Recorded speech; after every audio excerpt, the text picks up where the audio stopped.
Ibrahim Traoré watched quietly at first, his calm demeanor hardly betraying the storm building inside. Barack Obama's voice filled the screen, measured, diplomatic, the kind of speech you'd expect from a former world leader. But as Obama spoke, mentioning young African leaders like Ibrahim, something shifted in Traoré's eyes. This wasn't just about responding, it was about revealing a truth the world wasn't ready to hear. If you believe in Ibrahim Traoré's vision and want to see the real story behind the headlines, now's the time to subscribe and ring that bell. Together, we amplify Africa's authentic voice. At a major global conference in Washington, D.C., Barack Obama addressed an audience packed with diplomats, politicians, and journalists. His words were carefully crafted. He praised the idealism of Africa's rising leaders, including Ibrahim Traoré, but then warned that their nationalist policies and rejection of foreign aid could ultimately do more harm than good. The polite applause echoed through the room, but beyond the walls, the internet lit up. Supporters praised Obama's blunt honesty, calling it brave and necessary. Critics, on the other hand, accused him of misunderstanding the complexities faced by African nations, viewing their sovereignty through a Western prism that failed to grasp the nuance of local struggles. Thousands of miles away in Ouagadougou, the capital of Burkina Faso, Ibrahim Traoré sat in his modest office. The room wasn't adorned with lavish furnishings or golden trimmings, just maps pinned on the wall, stacks of papers, and a small team of trusted aides. The speech ended, but the silence that followed was thick with tension.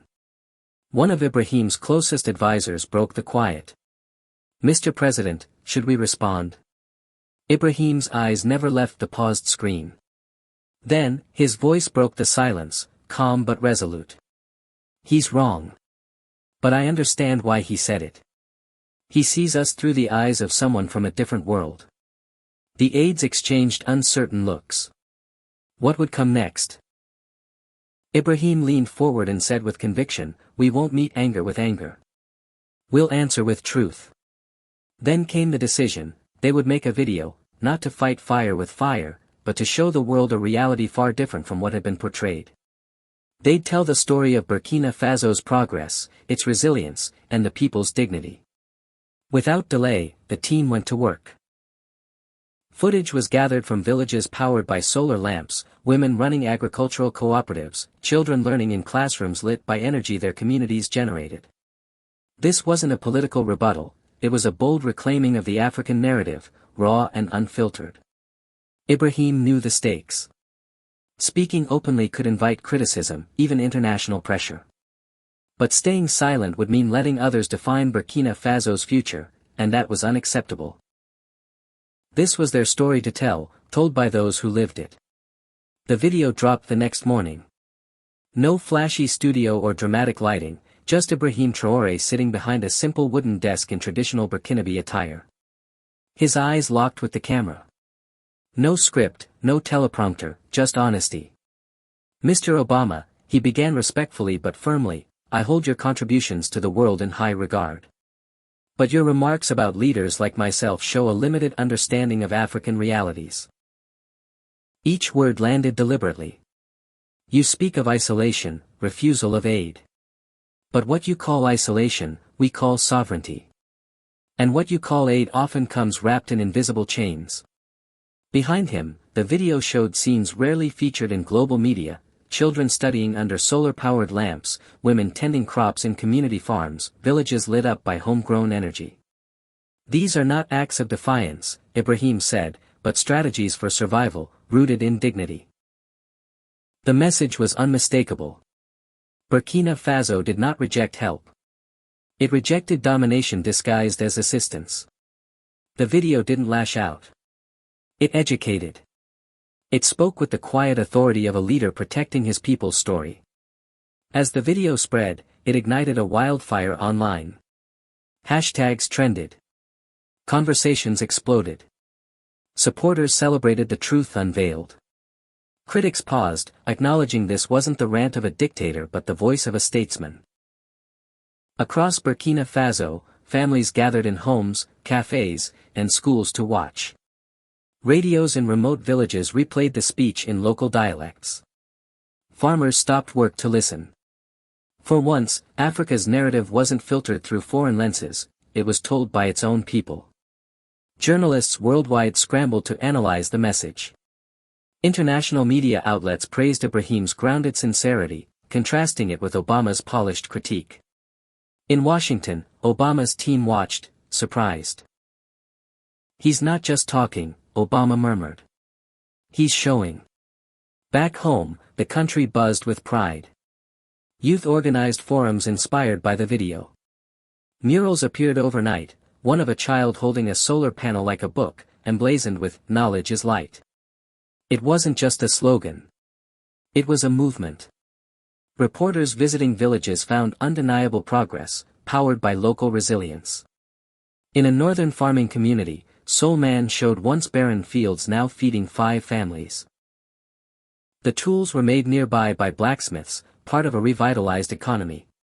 This wasn't aid. It was autonomy. Meanwhile, think tanks debated in Washington. Could grassroots innovation outpace billion-dollar aid? Could trust in local wisdom replace top-down programs? Some urged Obama's team to reply. Others counseled silence. But inside the State Department, Ibrahim's name entered policy briefings. True to his message, Ibrahim toured schools, clinics, and farms. He applauded a young girl named Awa who recited a poem about light born from our own hands. Quiet moments like these were his real victories. Burkina Faso wasn't just reacting to the world. It was teaching it. Weeks later, Ibrahim extended a personal invitation to Obama: "Come see what we are building. Walk our villages. Meet our people." Obama watched the invitation and admitted quietly, "Maybe I underestimated them." The world took notice. Burkina Faso expanded renewable energy, launched entrepreneurship programs, and opened clinics. A mother named Haile Lima named her newborn Lumiere, light, born the night solar lamps brightened their home. Ibrahim's leadership showed in his presence, walking dusty roads, listening under trees, sharing tea, earning respect without speeches. Asked about being called a global icon, he said simply, "I don't want to be remembered. I want our people to remember who they are."